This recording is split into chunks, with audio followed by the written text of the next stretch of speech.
কেউ যদি কোনো সংখ্যালঘুর উপরে অত্যাচার করে, কোনো সংখ্যালঘুর প্রাপ্য থেকে যদি কেউ কাউকে ঠকায়, সংখ্যালঘুর উপর যদি কেউ কষ্ট দেয়, কোনো সংখ্যালঘুর সম্পদ যদি কেউ জোর করে কেড়ে নেয়, আমি কিয়ামতের দিন বিশ্বনবী ওই সংখ্যালঘুর পক্ষে আর ওই মুসলমানদের বিপক্ষে বাদী হয়ে দাঁড়াবো।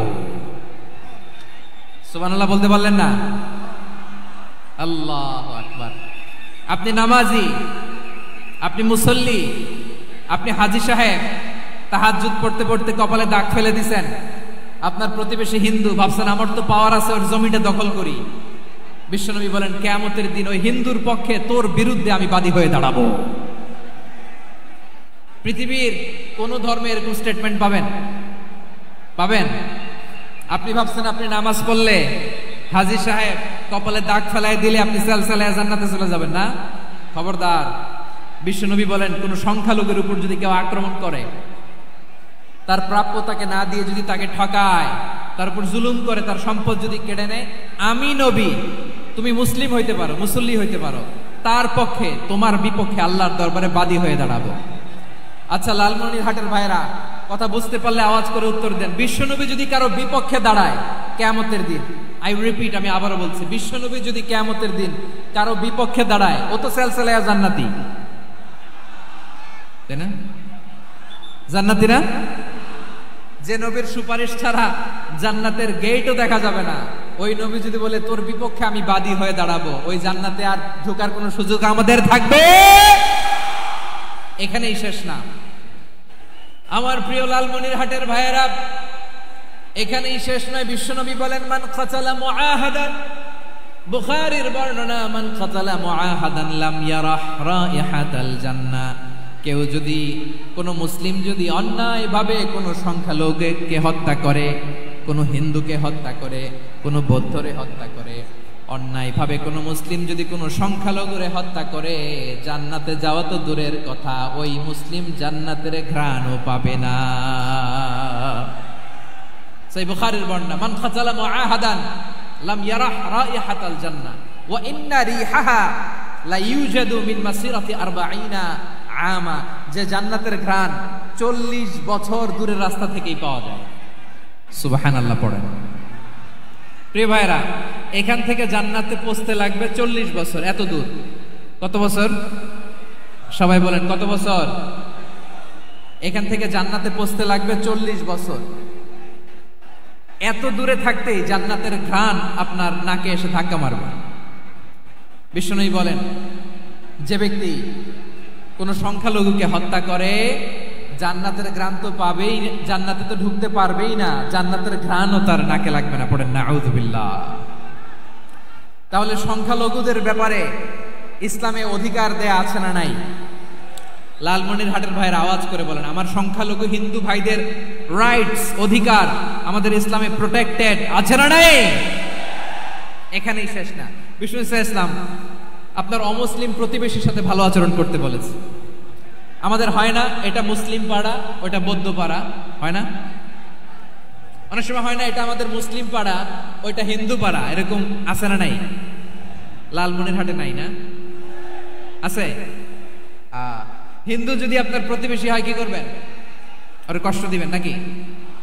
কেন? ও তো হিন্দু, ও তো আমার আল্লাহরে ডাকে না, ওরে কষ্ট দিলে যায় যাবে না? খবরদার। বিষ্ণু ইসলাম বলেন মান কানা ইউমিনু বিল্লাহ ওয়াল ইয়াউমিল আখির ফালিউকরিম জারাহ, যে আল্লাহ বিশ্বাস করে আর আখিরাতে বিশ্বাস করে সে যেন প্রতিবেশীর সাথে ভালো আচরণ করে। সুবহানাল্লাহ। কলিজা জুড়ায় যায় না আমার নবীর কথাগুলো শুনলে? যে আল্লাহ বিশ্বাস করে, যে আখিরাতে বিশ্বাস করে, সে যেন প্রতিবেশীর সাথে ভালো আচরণ করে। এখানে বলছে মুসলিম প্রতিবেশী, বলছে নামাজি প্রতিবেশী, বলছে আল্লাহওয়ালা প্রতিবেশী, বলছে না। প্রতিবেশী আস্তিক হোক নাস্তিক হোক, প্রতিবেশী মুমিন হোক মুশরিক হোক, প্রতিবেশী হইলেই তার সাথে ভালো আচরণের দরকার আছে না নাই? আমার প্রিয় লালমনিরহাটের ভাইয়েরা, বিষ্ণু ইসলাম ওনার ইহুদি প্রতিবেশীদের দেখাশোনা করতেন। আওয়াজ না শোনা যাক, আমারও তো দেখা যায়, আমারও তো দেখা যায়। তাকায় থাকেন, তাকায় থাকলে সওয়াব হবে। কোরআনের কথা যেখান থেকে হয় এদিকে তাকায় থাকলেই বরকত। তাকায় থাকেন। জি জি, মাইক, আমি তার মাইক ঠিক করতে আসি না এদিকে, এই মাইক ঠিক করব, ওই মাইক ঠিক করব, ওদিকে পাইলট বলবে হুজুর চলে আসেন। জি বসুন বসুন, মাশাআল্লাহ, হ্যাঁ খুব শান্ত, ঠিক আছে।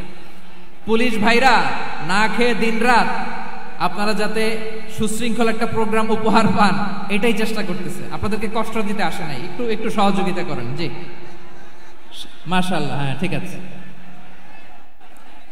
আমার প্রিয় ভাইরা, প্রতিবেশী আস্তিক হোক নাস্তিক হোক, মুসলিম হোক হিন্দু হোক, তার সাথে ভালো আচরণ করতে হবে। বিষ্ণু ঈসা ইসলাম ওনার ইহুদি প্রতিবেশীর বাসায় যেতেন। কোন প্রতিবেশী? ইহুদি। আওয়াজ করে বলেন, কোন প্রতিবেশী? ইহুদি।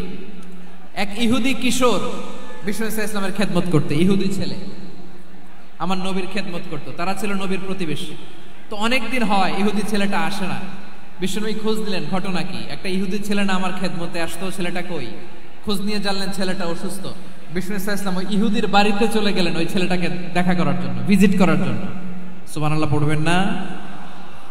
গেলেন, যে দেখে ইহুদি ছেলেটা মুমূর্ষ, জান জান যায় যায় ভাব, বিছানায় পড়ে আছে, তার বাবা দাঁড়ানো।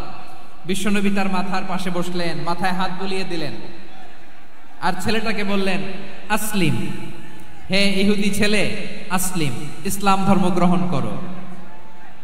তো ছোট্ট ছেলে ভাবে আমরা ইহুদি, এখন ইসলাম ধর্ম গ্রহণ করলে আব্বা যদি বকা দেয়, ফানাযারা ইলা ওয়াজহি আবি, ছেলেটা তার বাবার চেহারার দিকে তাকালো, দেখি আব্বা কি কয়।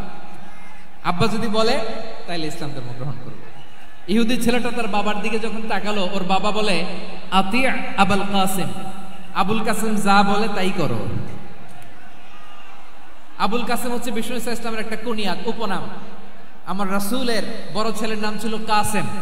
যেমন দেখবেন আমাদের এলাকায় কারো ছেলের বড় ছেলের নাম যদি হয় আব্দুল্লাহ, এরা আব্দুল্লাহর বাপ বলে ডাকে। কারো বড় মেয়ের নাম যদি হয় ফাতেমা, এরা কি ডাকে? ফাতেমার বাপ বলে না? তো বিষ্ণু ঈসা ইসলামের বড় ছেলের নাম ছিল কাসেম। ইহুদি বাবা বলল আতি আবুল কাসেম, আবুল কাসেম যা বলে তাই শোনো, মানে মোহাম্মদ যা বলে তাই শোনো। এই কথা শুনে ছেলে সাহস পাইছে, ছেলে আবার পড়তে আরম্ভ করলো আশহাদু আল্লাহ ইলাহা ইল্লাল্লাহ ওয়া আশহাদু আন্না মুহাম্মাদার রাসূলুল্লাহ, পড়েন আল্লাহু আকবার। বিশ্বনবীর আহ্বান শুনে ওই আহ্বানে সাড়া দিয়ে ইহুদি ছেলে শাহাদা পড়ে মুসলমান হয়ে গেল। তার হৃদয়টারে ঈমানের নূর দিয়ে আলোকিত করে দিল কে? প্রিয় ভাইরা, এবার রাসূল সাল্লাল্লাহু আলাইহি ওয়াসাল্লাম বের হয়ে আসলেন ঘর থেকে, আর বললেন আলহামদুলিল্লাহিল্লাযী আনকাযাহু মিনান নার, প্রশংসা সে আল্লাহর যে আল্লাহ জাহান্নামে চলে যাচ্ছিল প্রায় এমন একটা লোককে মুহূর্তের মধ্যে কালেমায়ে শাহাদাতের বদৌলতে জান্নাতি বানায় দিলেন। আওয়াজ করে পড়েন সুবহানাল্লাহ। এই হাদিস থেকে আমরা কি শিখলাম? What is the moral of the story? এক নাম্বার স্টোরি হলো, প্রতিবেশী ইহুদি হোক হিন্দু হোক, যাবেন, সুসম্পর্ক রাখবেন, উপহার দিবেন, বিপদে পাশে দাঁড়াবেন, তাইলেই তো আপনাদের প্রতি, মুসলমানদের প্রতি তারা আকৃষ্ট হবে, ঠিক কিনা বলেন? আপনি যদি হিন্দুদের সাথে বৌদ্ধদের সাথে নাই মিশেন, নাস্তিকের কাছে নাই যান, তো ইসলামের সৌন্দর্যটা ওরা বুঝবে কেমনে?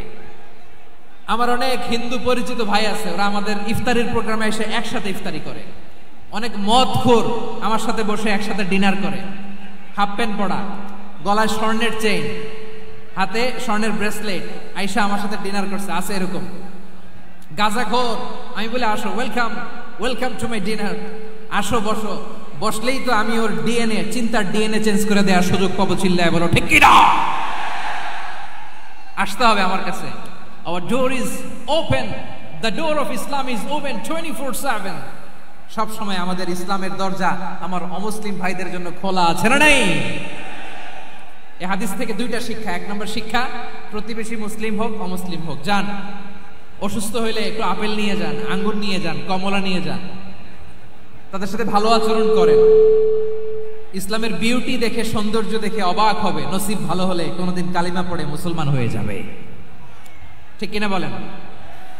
তাহলে অমুসলিমের সাথে ভালো সম্পর্ক। বিশ্বনবী ইহুদির বাড়িতে গেলেন, ইহুদির বাড়ি, আর আমার মুসলমান ভাই আমার কাফের বলে, এরকম আছে না নাই?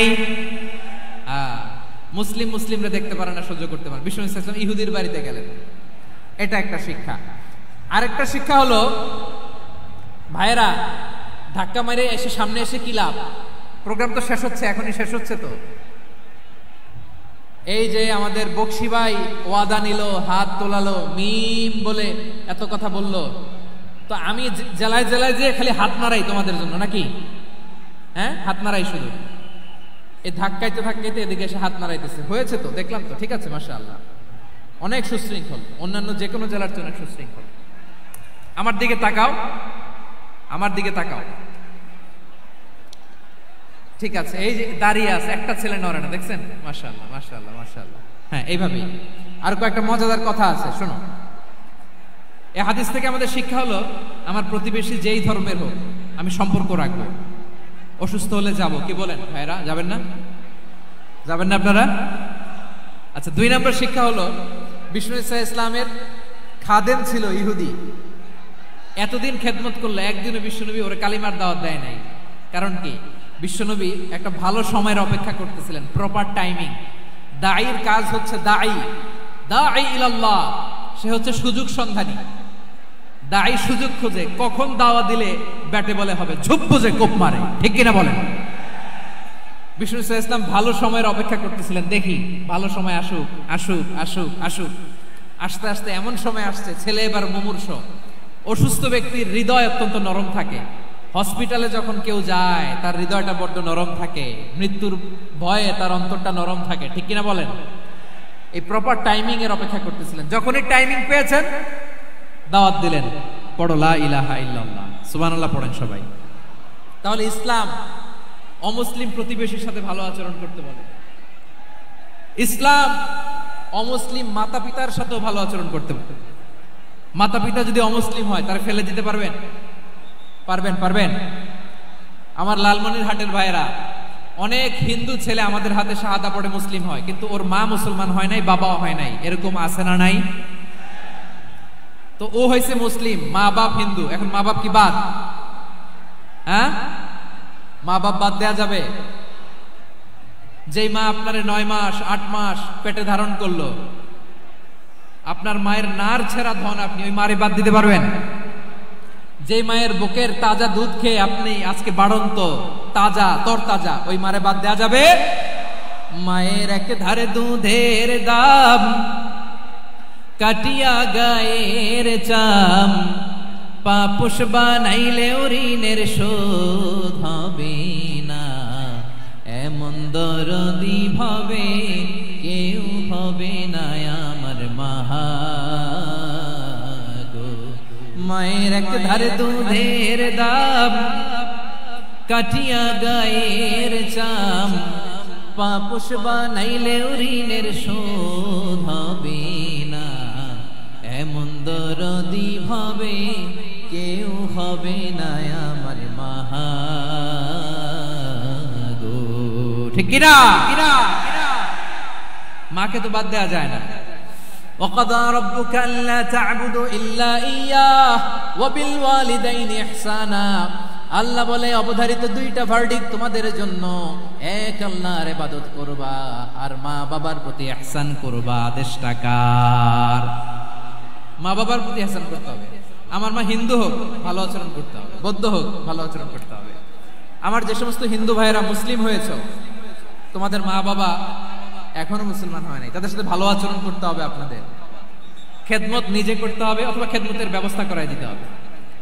মান্থলি যে খরচ লাগে এটা দিতে হবে। আরে তুমি এখন মুসলিম, তোমার মা বাবা হিন্দু, এখনই তো সুযোগ ইসলামের সৌন্দর্য দেখানো। এখন মা বাবা যদি দেখে, আরে এটা হিন্দু থাকতে তো বদমাইশ ছিল, বেয়াদব ছিল, কি এমন ধর্ম সে গ্রহণ করলো যেটা গ্রহণের সাথে সাথে সে পাল্টে গেল? কি এমন ধর্ম সে গ্রহণ করেছে যেটা তার জীবনকে আলোকিত করে দিয়েছে? নসিব ভালো হইলে তারাও কালিমা পড়ে মুসলমান হয়ে যাবে। বিষ্ণু ঈসা ইসলামের স্ত্রীর নাম ছিল আয়েশা রাদিয়াল্লাহু তাআলা আনহা, আবু বকর রাদিয়াল্লাহু তাআলা আনহুর মেয়ে। আবু বকর রাদিয়াল্লাহু তাআলা আনহুর আরেক মেয়ের নাম হচ্ছে আসমা। কি নাম? দুজনই আবু বকর রাদিয়াল্লাহু তাআলা আনহুর মেয়ে, আসমা আর আয়েশা। নাম দুটো কেমন লাগে? আসমা নামটা কেমন লাগে? আয়েশা নামটা কেমন লাগে? সবার ভালো লাগে নাই? নাম দুটো আপনাদের ভালো লাগে? লালমনিরহাটে অনাগত যদি কন্যা সন্তান হয়, যদি মনে চায় আসমা রেখে দিতে পারবেন। যদি মনে চায় আয়েশা রেখে দিয়ে, দেশে বিদেশে এয়ারপোর্টে রাস্তা ঘাটে শুধু বলে হুজুর একটা নাম দেন, আমার ছেলের একটা নাম দেন, মেয়ের একটা নাম দেন। তো আমার মনে আছে যশোরের আবদিনের মাহফিলে আমি একটা দুইটা নাম দিয়েছিলাম। আজকে লালমনিরহাটের এই প্রোগ্রামে কন্যা সন্তান যদি হয় দুটা নাম দিলাম, আসমা কিংবা আয়েশা। ইনশাআল্লাহ পড়েন। দুজন বোন, এক মায়ের না, বাবা এক মা দুজন। আয়েশা রাদিয়াল্লাহু তাআলা আনহার মায়ের নাম উম্মে রুমান, আর আসমা রাদিয়াল্লাহু তাআলা আনহার মায়ের নাম কুতাইলা বিনতে আব্দুল উজ্জা। আবু বকর রাদিয়াল্লাহু তাআলা আনহু 4টা বিয়ে করেছিলেন। তো একই ঘটনা ঘটেছে এই ফ্যামিলিতে। আসমা ইসলাম ধর্ম গ্রহণ করে মুসলিমা, কিন্তু তার মা কুতাইলা মুশরিকা।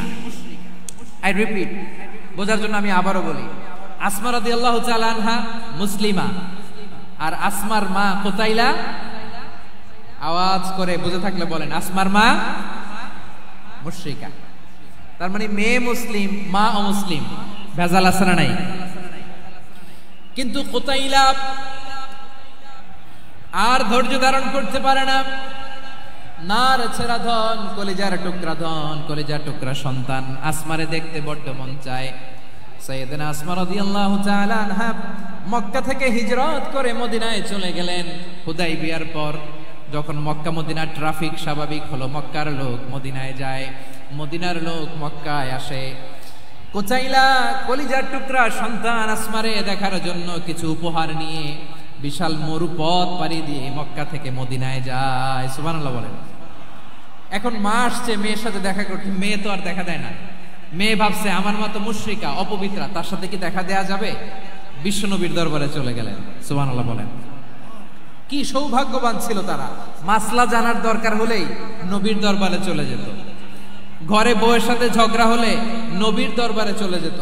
অনেক সাহাবী বলে আমার পেটে ক্ষুধা লাগলো আমি নবীর কাছে চলে যেতাম, কারণ নবীর চেহারার দিকে তাকালেই আমার পেটের ক্ষুধা মিটে যেত। সাইয়েদনা আসমা রাদিয়াল্লাহু তাআলা আনহা বিশ্বনবীর কাছে চলে গেলেন, যে বললেন ইয়া রাসূলুল্লাহ ইয়া হাবিবাল্লাহ ইন্না উম্মি কাদিমাতুন ইলাইয়া ওয়া হিয়া রাগিবা। আমার মা মক্কা থেকে অনেক দূর মরুর পথ পাড়ি দিয়ে উপহার সামগ্রী নিয়ে মদিনায় আমার সাথে দেখা করতে এসেছে গো নবী। আমার জানতে বড্ড ইচ্ছে হয় আমি আমার মুশরিকা মায়ের সাথে একটু দেখা করতে পারবো কিনা। আফা আসিলুহা, আগে যেমনি আমি আমার মায়ের সাথে ভালো আচরণ করতাম, যেমনি আমি আমার মায়ের সাথে সদাচরণ করতাম গো নবী, এখন আমি মুসলিমা মা মুশরিকা, এখনো কি আগের মতো সদাচরণ করতে পারবো নাকি? বিশ্বনবী বললেন নাম সিদিহা, হ্যাঁ রে আসমা, অবশ্যই অবশ্যই, আগে ঠিক যেমন তুমি তোমার মায়ের সাথে ভালো আচরণ করতে এখনো তেমনি আগের মতো ভালো আচরণ করবা। আওয়াজ করে পড়েন সুবহানাল্লাহ। কি ইসলাম আমরা পেয়েছি! কত ব্রড মাইন্ডেড আমাদের ইসলাম, কত ওপেন মাইন্ডেড ইসলাম, কত ওপেন আপ করতে পারে, চিন্তা করতে পারেন। বিষ্ণু বললেন হ্যাঁ অবশ্যই, নাম সুলিহা, আগে যেমনি ভালো আচরণ করছো আসমা এখন ওই রকমই করো, পারলে আরো বাড়ায় করো। সুবহানাল্লাহ বলেন। তাহলে আমার যে হিন্দু ভাইরা, হিন্দু বোনেরা, ইমানের বদৌলতে দৌলতে আপনি ধন্য হয়েছেন, আপনার আম্মা আব্বা এখনো মুসলমান হয় নাই, তাদের জন্য দোয়া করেন, তাদের জন্য দোয়া করেন, আল্লাহ যেন তাদেরকেও ইমানের দৌলত দান করে। আমরা সবাই পড়ি আমিন, আরো জোরে পড়েন আমিন। এখন বলেন ইসলাম কি ন্যারো মাইন্ডেড রিলিজিয়ান না ব্রড মাইন্ডেড? লালমনিরহাটের যুবক ভাইরা আওয়াজ করো, ইসলাম কি ন্যারো মাইন্ডেড না ব্রড মাইন্ডেড? কতটা ব্রড মাইন্ডেড দেখেন। বিশ্বনবী সাল্লাল্লাহু আলাইহি সাল্লাম অমুসলিমরা যদি নবীকে উপহার দিত, ওই উপহারও বিশ্বনবী গ্রহণ করতেন। সুবহানাল্লাহ পড়েন। আপনার অমুসলিম বন্ধু যদি উপহার দেয় সেটাও আপনি নিতে পারবেন, যেটা নেওয়া যায়। কিন্তু আপনার বন্ধু যদি আপনার মদের বোতল দেয়, নিতে পারবেন? হ্যাঁ, মদের বোতল দিলে পারবেন। আপনার বন্ধু যদি আপনার পর্ক দেয়, পর্ক, শুকরের গোশত মিশ্রিত কোনো খাবার, ওটা নিতে পারবেন না। হালাল যে কোনো জিনিস নিতে পারবেন। বিশ্বনবী সাল্লাল্লাহু আলাইহি ওয়াসাল্লাম অমুসলিমদের দেয়া হাদিয়া গ্রহণ করতেন। কেমন নবী ছিলেন! আমার নবীরে চিনে নেন, আমার নবীর অ্যাটিটিউড জেনে নেন। বিশ্বনবী সাল্লাল্লাহু আলাইহি ওয়াসাল্লাম যখন কোনো জনপদে যেতেন 3টা অপশন নিয়ে যেতেন। প্রিয় ভাইয়ের আওয়াজ করে বলতে হবে, কোন জনপদে গেলে আমার নবীর অপশন থাকতো কয়টা?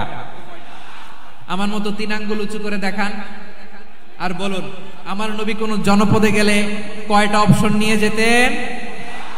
1 নাম্বার অপশন আসলিম তাসলাম। নতুন এলাকায় গেলে বলতেন আসলিম তাসলাম, ইসলাম ধর্ম গ্রহণ করো, শান্তিতে থাকবা, আমার ভাই হয়ে যাবে, আমরা ভাই ভাই। ইসলাম মানো, আমরা ভাই ভাই। অপশন নাম্বার কত? 1। যদি বলে না ইসলাম মানবো না, ওকে, অপশন নাম্বার 2, মুসলিম হওয়ার দরকার নাই, লা ইকরাহা ফিদ্দিন, ইসলামে কোনো বাড়াবাড়ি নাই।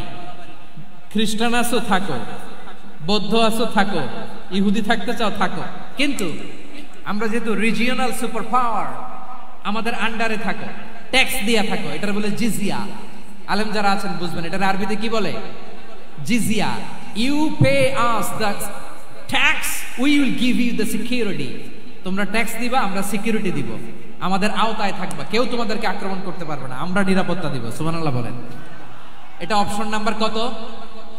আচ্ছা, বুঝে থাকলে বলেন 1 নাম্বার অপশন কি ছিল? ইসলাম। ইসলাম মানো, শান্তিতে থাকবা, ভাই ভাই, আমরা ভাই ভাই। অপশন নাম্বার 2, ট্যাক্স দাও, আমরা নিরাপত্তা দিব, মুসলিম হওয়া লাগবে না। এখন 1 নাম্বারও মানে না, 2 নাম্বারও মানে না, মুসলিম হবো না, ভালো, খ্রিস্টান থাকো, ট্যাক্স দাও, আমরা সিকিউরিটি দিব না, এটাও মানি না।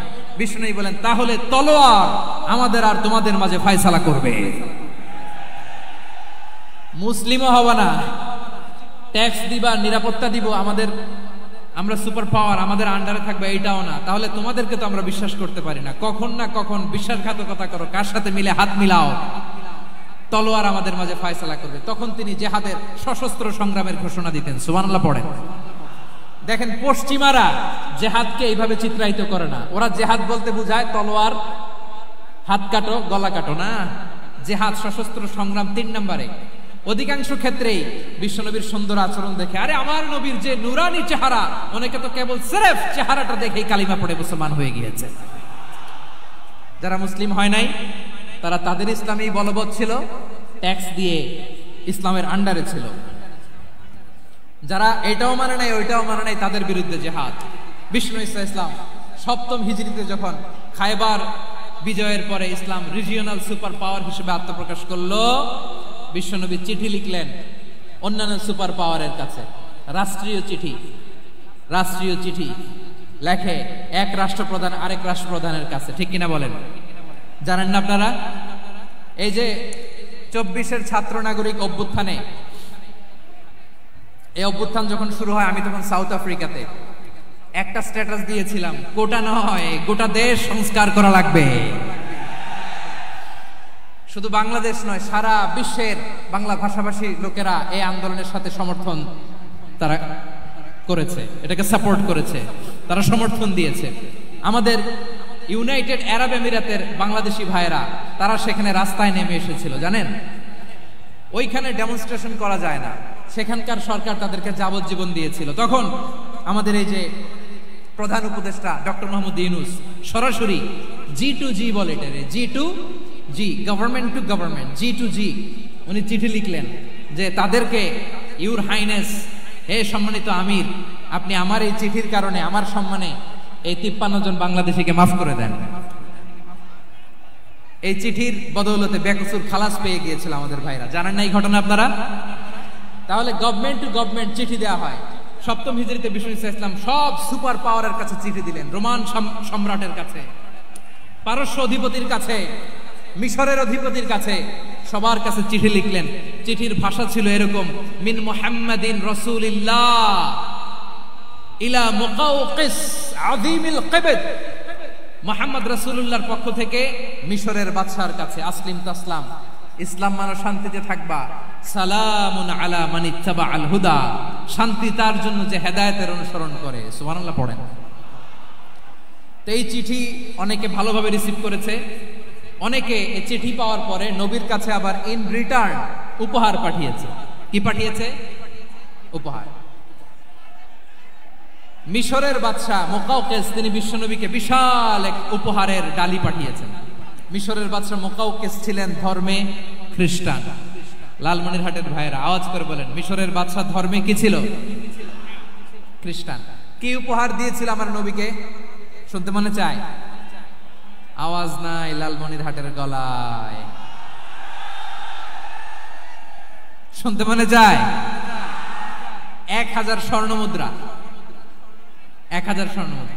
2টা খ্রিস্টান দাসী, একজনের নাম মারিয়া বিনতে শামউন আল কিবতিয়া, আরেকজনের নাম সিরিন বিনতে শামউন আল কিবতিয়া। একজন খ্রিস্টান দাস 20 থান কাপড় জামা বানানোর জন্য, আমরা নবী যেন সেলাই করে জামা বানাতে পারে এজন্য 20 থান কাপড়, 20 থান ফাইন গার্মেন্ট, সুবহানাল্লাহ পড়বেন না? এরপরে একটা গাধা যেটার নাম ছিল উফাইর, আর একটা খচ্চর এটার নাম ছিল দুলদুল। খচ্চর চিনেন? গাধা আর ঘোড়ার ক্রসিং এ যে প্রাণীটা দুনিয়াতে আসে ওটার খচ্চর বলে। তো এই যে সুপার পাওয়ার খ্রিস্টান বাদশার কাছে নবী চিঠি লিখলেন, ওই খ্রিস্টান বাদশা আমার নবীকে উপহার দিল। বিশ্বনবী এই উপহারগুলো সানন্দে গ্রহণ করেছে। সুবহানাল্লাহ পড়বেন না?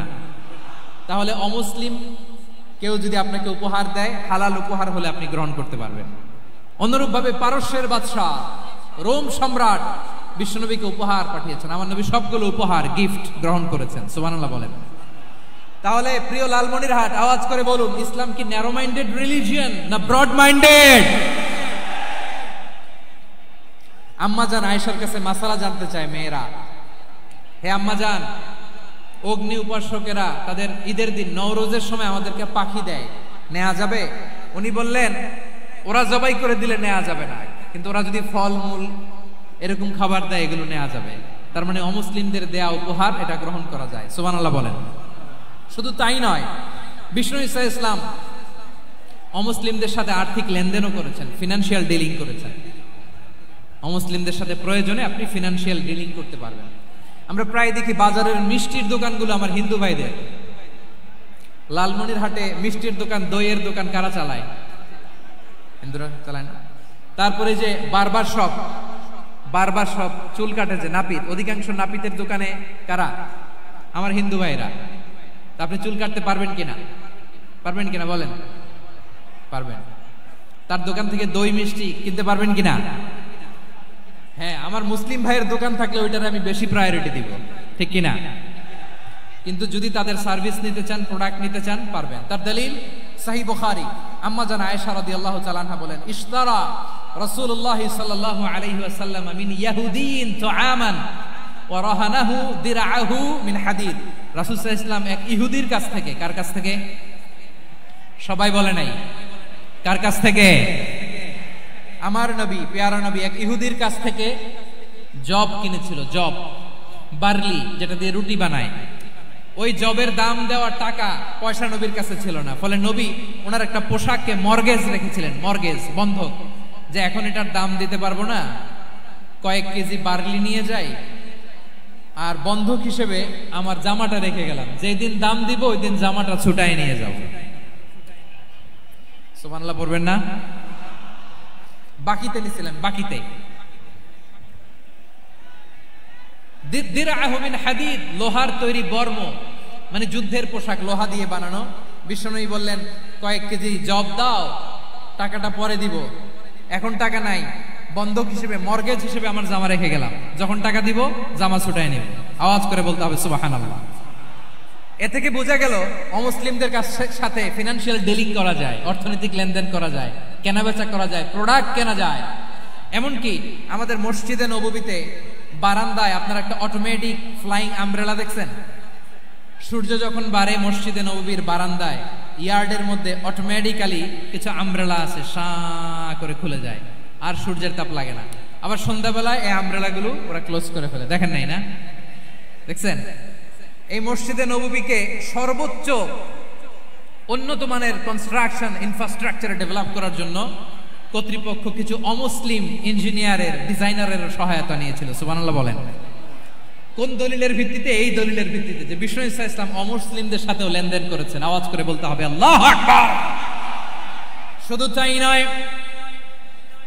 ইন কেস অফ ইমার্জেন্সি, প্রয়োজনে ইসলামের খাতিরে, ইসলামকে সামনের দিকে এগিয়ে নিয়ে যাওয়ার জন্য অমুসলিমদের সাপোর্ট নেওয়া জায়েজ আছে। সুবহানাল্লাহ বলেন। অমুসলিমদের সাপোর্ট নেয়া, তাদের থেকে অর্থ নেয়া, পলিটিক্যাল সাপোর্ট, পলিটিক্যাল অ্যাসাইলাম নেওয়া জায়েজ আছে। আমাদের অনেক বিশ্ববরেণ্য দায়ীরা আমেরিকায় অস্থায়ীভাবে অ্যাসাইলাম নিয়ে থাকে, নিজের দেশে গেলে ফাঁসিতে ঝুলাই দিবে, যুগ যুগ ধরে দায়ীদের উপরে এরকম অত্যাচার আর নির্যাতন আছে না নাই?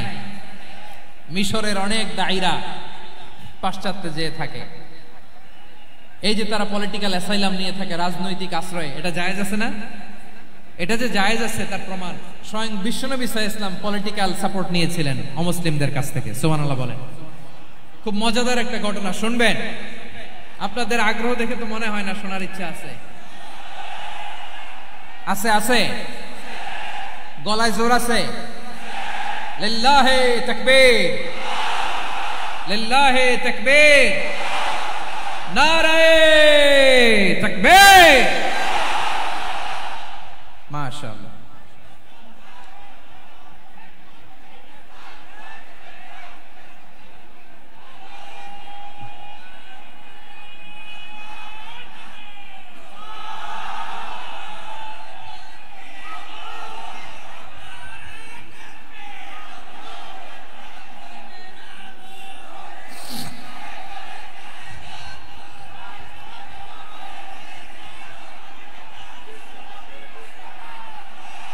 মাশাআল্লাহ মাশাআল্লাহ। থামুন থামুন আমার ভাইরা, বিশ্বনবীর বয়স তখন প্রায় 51 বছর। কত বছর? বিশ্বনবীর সবচেয়ে কাছের মানুষ খাদিজা রাদিয়াল্লাহু তাআলা আনহা ইন্তেকাল করেছেন। বিশ্বনবী বড্ড কষ্ট পেলেন, হৃদয়টা ভেঙে খান খান। যিনি ঘরের ভেতরে বিশ্বনবীকে সান্ত্বনা দিতেন, ভালোবাসা দিতেন, বাইরে গেলে কুরাইশরা বকাঝকা করে, অত্যাচার করে, কিন্তু আম্মাজান খাদিজা রাদিয়াল্লাহু তাআলা আনহা ঘরটারে এমন শান্তির নীড় বানায় রেখেছেন, এই ঘরের ভিতরে ঢুকলে বিশ্বনবীর কলিজাটা ঠান্ডা হয়ে যেত। এজন্য রব্বুল আলামিন বলেন, খাদিজা, ও আমার বান্দি খাদিজা, জান্নাতে এমন স্পেশাল একটা ঘর আমি তোমার জন্য রেডি করে রেখেছি। ওই ঘরের মধ্যে কোনো আওয়াজ নাই, ওই ঘরের মধ্যে কোনো নয়েজ নাই, ওই ঘরে কোনো বিশৃঙ্খলা নাই। কারণ মক্কার জমিনে আমার নবী কুরাইশদের বিশৃঙ্খলা, নয়েজ আর ঝামেলাগুলোকে উপেক্ষা করে যখন তোমার ঘরের ভিতরে ঢুকতো, ঘরটারে তুমি শান্তির নীড়, ঠান্ডা, নীরব, নিস্তব্ধ, নিঝুম আর শান্তির নীড় বানিয়ে রেখেছ। এজন্য জান্নাতে স্পেশাল একটা শান্তির নীড় আমি তোমারে উপহার দেব। ওই প্রিয়তমা স্ত্রী খাদিজা ইন্তেকাল করলেন, বিশ্বনবীর হৃদয় ভেঙে খান খান। আবার ওনার চাচা আবু তালেব ইন্তেকাল করলেন, যিনি পলিটিক্যাল শেল্টার দিতেন নবীকে। কে দিতেন? আবু তালেবের ভয়ে, বিশ্বনবীর এই চাচার ভয়ে কোনো মুশরিক নবীর গায়ে হাত দেওয়ার সাহস পায় নাই। এখন স্ত্রীও নাই, চাচাও নাই, নবীকে আশ্রয় দেওয়ার কেউ নাই, নবীর চারদিকে অন্ধকার। নবী এখন কই যাবেন? আমার পেয়ারা নবী নতুন স্টেশন খুঁজতেছেন, নতুন দাওয়াতি প্ল্যাটফর্ম খুঁজতেছেন। তিনি যায়েদ বিন হারেসা রাদিয়াল্লাহু তাআলা আনহুকে নিয়ে মক্কার পাশের একটা নেইবরিং সিটি তায়েফে চলে গেলেন। কোথায় চলে গেলেন? লালমনিরহাটের ভাইয়ের আওয়াজ করে বলেন, কোথায় গেলেন? তায়েফে চলে গেলেন দিনের দাওয়াত দেওয়ার জন্য। কি দেওয়ার জন্য? নাকি জমি কিনতে গেছিলেন? জমি কিনতে, দুনিয়ার যশ খ্যাতির জন্য, নিজের কোনো লাভের জন্য? তায়েফবাসীদেরকে জাহান্নামের আগুন থেকে বাঁচানোর জন্য। আওয়াজ করে বলতে হবে ঠিক কিনা? বিশ্বনবী বিশাল মরুপথ, পাহাড়ি পথ পাড়ি দিয়ে তায়েফের মরুজমিনে গেলেন কোরআনের দাওয়াত নিয়ে, ইমানের দাওয়াত নিয়ে।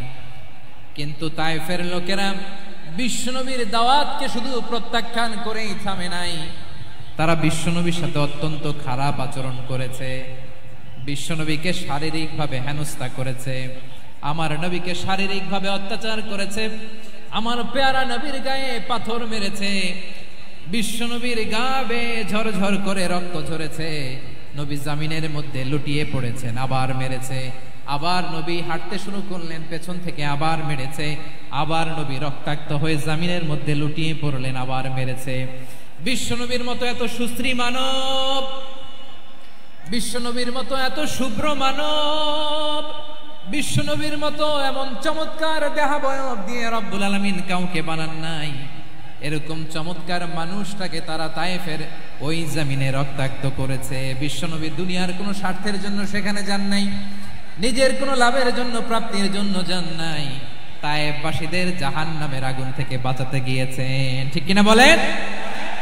খেয়ে না খেয়ে দিন প্রচারের কাজে নিজেকে দিয়েছ বিলিয়ে, তাই ফের কাফিরেরা চিনল না সে আলো, দুষ্ট ছেলেদের পিছু দিল লেলিয়ে।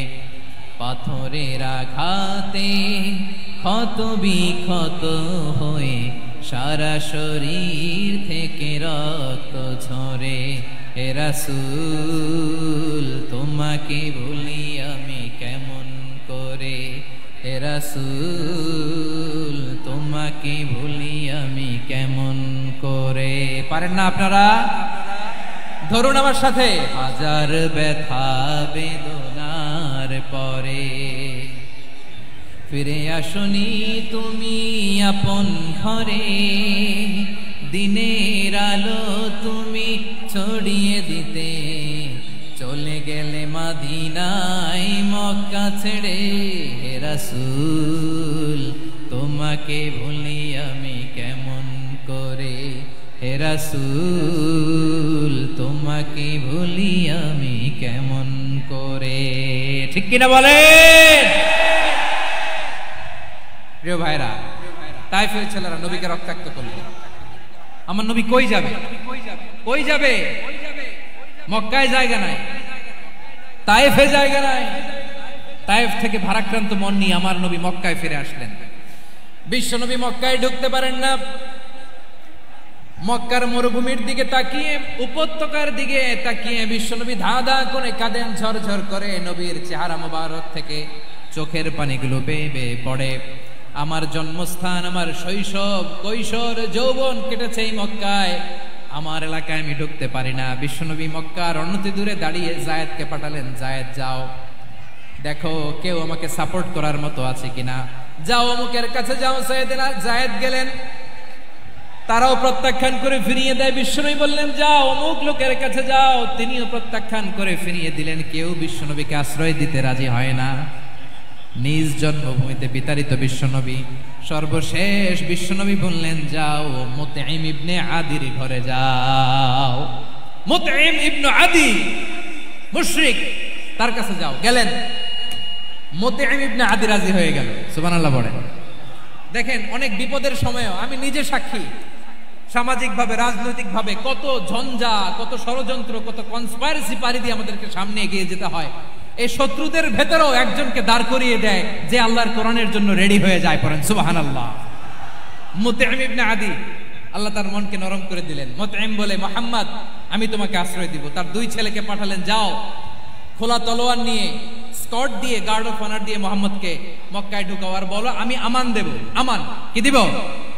আমান মানে সিকিউরিটি, নিরাপত্তা। সিকিউরিটি ছাড়া, আমান দেওয়া ছাড়া কেউ থাকতে পারতো না মক্কায়। দুই ছেলে বিষ্ণু ইসা ইসলামকে নিয়ে আসলো। নবী কাবার চারদিকে তাওয়াফ করলেন, নামাজ পড়লেন।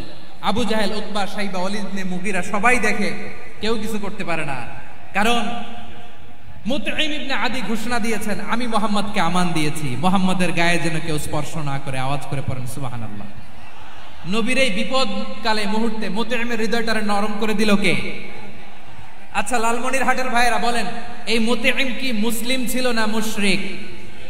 সবাই বলতে হবে মুসলিম না মুশরিক।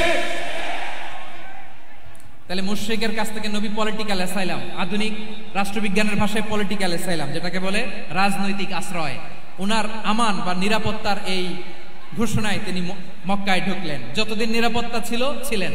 মুতঈম যখন মারা গেল, বিষ্ণু ইসলাম হিজরত করে মদিনায় চলে গেলেন। সুবহানাল্লাহ। কিন্তু মুতঈম যে বিশ্বনবীর উপকার করছে এটা বিশ্বনবী ভুলে নাই। আমাদের অনেকে আছে উপকার করার পরে আর খেয়াল থাকে না, খাওয়ার পরে গলা দিয়ে নামলে আর খেয়াল থাকে না। এরকম আছে না নাই? আমার নবী ভুলে নাই।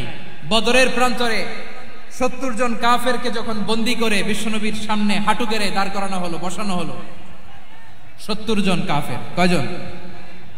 বিশ্বনবী তাদের দিকে তাকিয়ে বললেন, সহিহ বুখারীর বর্ণনা, লাউ কানাল মুতঈম ইবনে আদি হাইয়ান সুম্মা কাল্লামানি হাউলাইন নাতনা লা তারাকতুহুম লাহু। বদরের প্রান্তরে 70 জন বন্দী কাফিরের দিকে তাকিয়ে আমার নবী বললেন, আজকে মুতঈম ইবনে আদি যদি বেঁচে থাকতো আর তোমাদের 70 জনের ব্যাপারে যদি মুতঈম এক বাক্যে একটা সুপারিশ করত, তার সম্মানে আজকে তোদের সবাইরে আমি মাফ করে দিতাম। সুবহানাল্লাহ নাই? ওই যে চিল্লাচিল্লি যে কথা বোঝে নাই, কোন জিনিস মিস করছে ওরা নিজেরাও বোঝে নাই। বিশ্বনবী মুতঈমের এই সাহায্যের কথা বলে নাই। 70 জন মুশরিক হাঁটু গেড়ে বসা, নবী চাইলে এখনই এক্সিকিউশন অর্ডার দিতে পারে। তিনি বললেন, আজকে যদি মুতঈম বেঁচে থাকতো আর মুতঈম যদি তোদের জন্য সুপারিশ করতে, এই আবর্জনাগুলোর ব্যাপারে সুপারিশ করতে, আমি মুহূর্তেই তোদেরকে এমনি মাফ করে দিতাম। এবার বলেন, ইসলাম কি ন্যারো মাইন্ডেড না ব্রড মাইন্ডেড? শুধু তাই নয়, যাকে যে সম্মান দেয়ার আমার নবী দিতেন, হোক আস্তিক হোক নাস্তিক, হোক মুসলিম হোক অমুসলিম।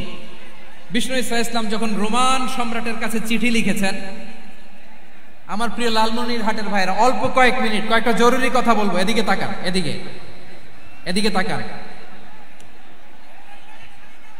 রোমান সম্রাটের কাছে বিশ্বনবী যখন চিঠি লিখলেন মিন মুহাম্মদ রাসূলিল্লাহ ইলা হিরাকলা আযীমির রোম, মুহাম্মদের পক্ষ থেকে হিরাক্লিয়াসের কাছে, যিনি হচ্ছেন আযীমির রোম। এটা নবী নিজ থেকে বানায় লিখছেন, অতিরিক্ত সম্মান দিয়ে। কোন রাষ্ট্রপ্রধান যখন আসে তাদেরকে আমরা কি বলি জানেন? তার নামের শেষে HE এটা লিখতে হয়, H.E. মানে হিজ এক্সেলেন্সি। কি লেখে? হিজ এক্সেলেন্সি, অথবা ইউর হাইনেস, ইউর ম্যাজেস্টি। দেখেন, বিশ্বনবী সাল্লাল্লাহু আলাইহি ওয়াসাল্লাম সব নবীদেরও নবী। তিনি একজন মুশরিক খ্রিস্টান সম্রাট, রোমান সম্রাটের কাছে চিঠি লিখতে যায়, লিখতেছে ইলা হিরাকলা আযীমির রোম, হিরাক্লিয়াসের কাছে আমার চিঠি, যিনি রোমের আযীম, হিজ হাইনেস, মানে রোমের অনেক সম্মানিত এক বাহাদুর। আওয়াজ করে বলেন সুবহানাল্লাহ। তার মানে যাকে যে সম্মান দেয়ার, এটা বিশ্বনবী দিতেন। এমনকি যে ইহুদিরা ভালো ছিল, এই ইহুদিদেরও প্রশংসা করেছেন বিশ্বনবী মুহাম্মদুর রাসূলুল্লাহ সাল্লাল্লাহু আলাইহি ওয়াসাল্লাম। এক ইহুদির প্রশংসা করেছেন বিশ্বনবী। ইহুদির কার? আমি তো আমার ভাইয়ের প্রশংসা করি না, আমি তো এক আলেম আরেক আলেমরে স্পেস দেই না, আমি তো এক দায়ী আরেক দায়ীর সাথে বসতে চাই না। আমার নবী ইহুদির প্রশংসা করে। কার প্রশংসা? ওই ইহুদির নাম ছিল মুখাইরিক। সিরাত গ্রন্থ ঘাটলে পাবেন। তিনি বলেছেন, মুখাইরিক খাইরু ইয়াহুদ, মুখাইরিক is the best of the Jews. জুইশদের মধ্যে সে সবচেয়ে ভালো। কেন প্রশংসা করলেন তার? এর কারণ মদিনা চার্টারে কথা ছিল, সব ধর্মের মুসলিম, মুশরিক, ইহুদিরা মিলে মদিনাকে রক্ষা করবে। কিন্তু 3য় হিজরিতে যখন উহুদের যুদ্ধ শুরু হলো, সবার কথা ছিল যেই আক্রমণ করে আমরা মদিনাকে বাঁচাবো। কোন শহরকে বাঁচাবো? মদিনাকে। কিন্তু কুরাইশরা যখন অ্যাটাক করলো, ইহুদিরা আর আসে না, ইহুদিরা আর বেরোয় না। বিষ্ণু বললেন, ওহে ইহুদিরা, তোমরা না চুক্তি করলে আমার সাথে যে মদিনা বাঁচাতে সবাই ঝাঁপিয়ে পড়বো, আসো। একটা ইহুদিও বেরোয় না, কেউ আসে নাই সেদিন, একজন ছাড়া। তার নাম মুখাইরেক। তার নাম কি?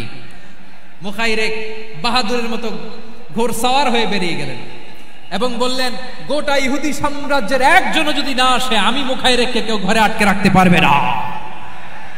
বেরিয়ে আসলেন, এসে বললেন, আমি মুহাম্মদের পক্ষে যুদ্ধ করব।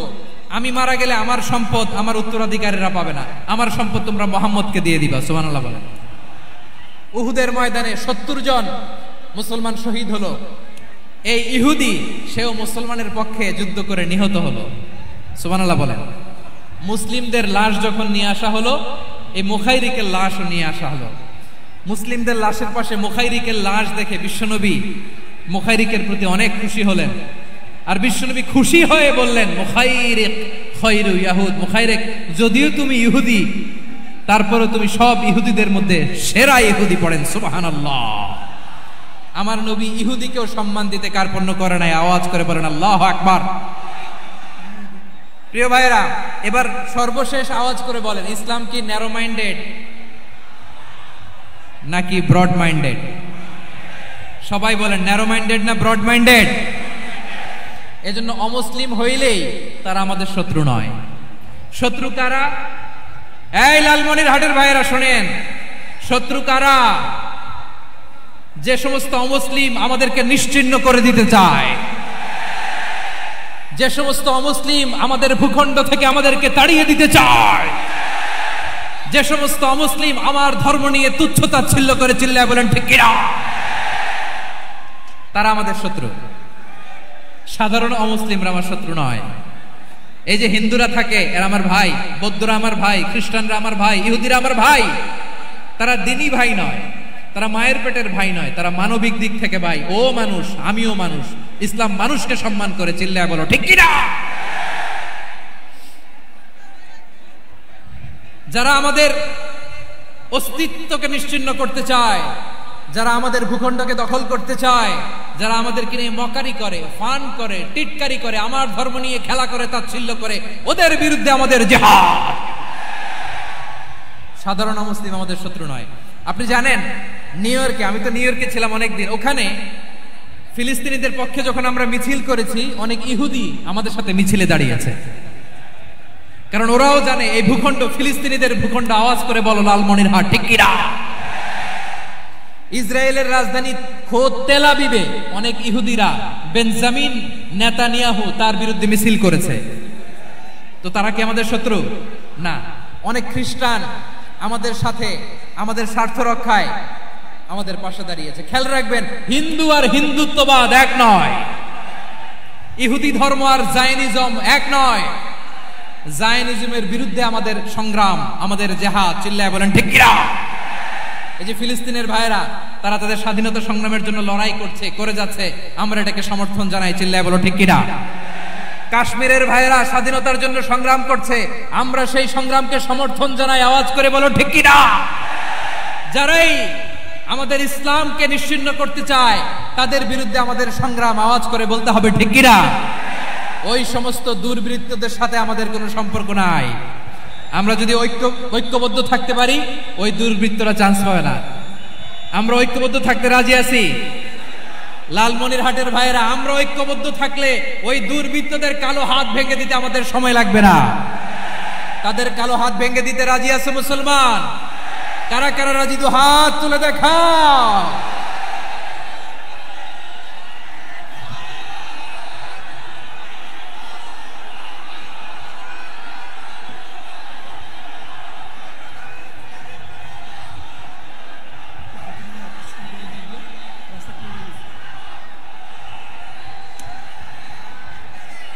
আমার প্রাণ প্রিয় লালমনিরহাটের ভাইরা, শত্রু কাফের আর অশত্রু কাফেরের মধ্যে পার্থক্য আছে না নাই?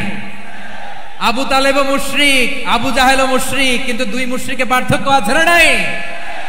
আবু তালেব নবীর চাচা, মুশরিক, মারা গিয়েছে মুশরিক অবস্থায়, কিন্তু আজীবন আমার নবীকে আগলে রেখেছে, আমার নবীকে সাপোর্ট করেছে, ভালোবেসেছে। আবু জাহেলও মুশরিক, মারা গিয়েছেও মুশরিক হিসেবে, আজীবন আমার নবীর বিরুদ্ধাচরণ করেছে। আবু জাহেলের শক্তি, সামর্থ্য, স্ট্র্যাটেজি, প্ল্যান সব আমার নবীর বিরুদ্ধে ছিল। আবু জাহেলের কারণে একটা দিন শান্তিতে আমার নবী মক্কায় ঘুমাতে পারে নাই, চিল্লায় বলেন ঠিক কিনা।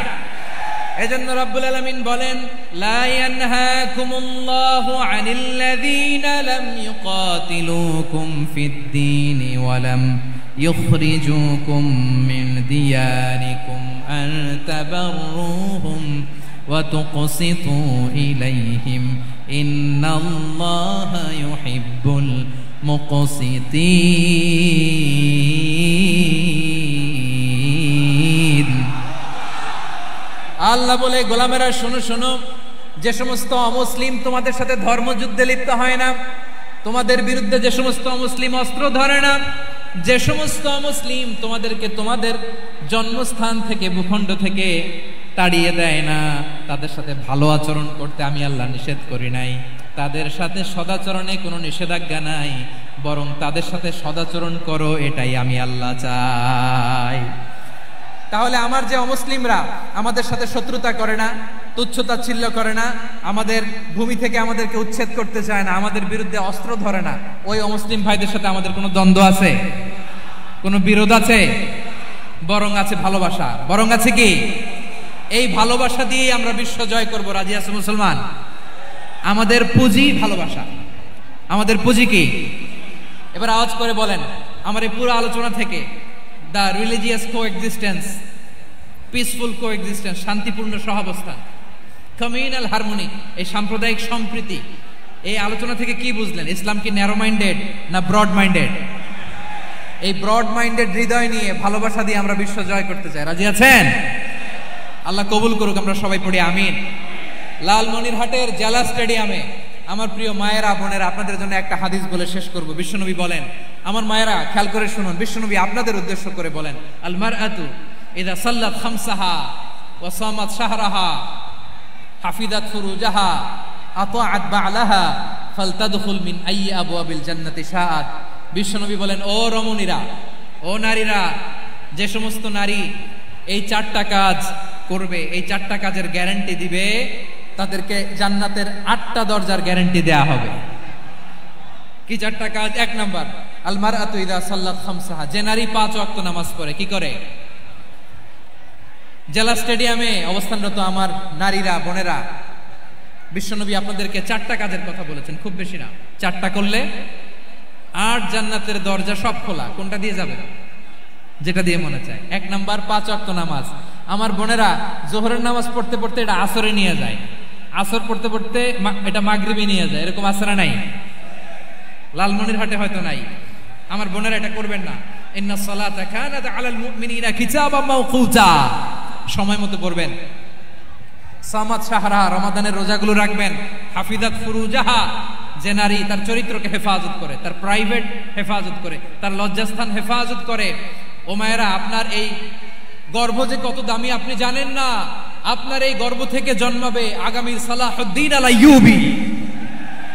আপনার গর্ভ থেকেই জন্মাবে ইমাম আল মাহদি আল মুনতাদা। আপনার পেট থেকে জন্মাবে আবু সাইদের মতো বীর সৈনিক। আপনার পেট থেকে জন্মাবে মুগ্ধের মতো বীর মুজাহিদ। আপনি জানেন না কে আসবে আপনার পেট থেকে। সময়টাকে কাজে লাগান, ইসলামকে বুঝেন, মানেন, আমাদের ইসলামিক লেকচারগুলো শোনেন। আমরা যে বার্তাগুলো, ইনস্ট্রাকশনগুলো, দিক নির্দেশনাগুলো আপনাদের খেদমতে রাখি, এগুলো মেনে চলুন। আপনিই পারেন আপনার ঘরটাকে জান্নাতের টুকরা বানাতে। একটা family, it's a very big institution and you are the MD, the managing director of this institution. চিল্লায় বলেন ঠিক কিনা? চাইলেই পারেন ঘরটারে জান্নাতের টুকরা বানাতে। 5 ওয়াক্ত সালাত, রমাদানের রোজা, নিজের চরিত্রের হেফাজত, ও আতাআত বা'লাহা, স্বামীর আনুগত্য। এটাতে অনেকে ভুল করে থাকে। হায় রে আমার বোনেরা, স্বামীর আনুগত্যকে এটা নিজের অপমান মনে করবেন না। আপনার স্বামী আপনার সবচেয়ে বড় গার্ডিয়ান, তিনি আপনার সবচেয়ে ভালো চায়। নারী কখনো গার্ডিয়ানশিপের বাইরে থাকতে পারে না।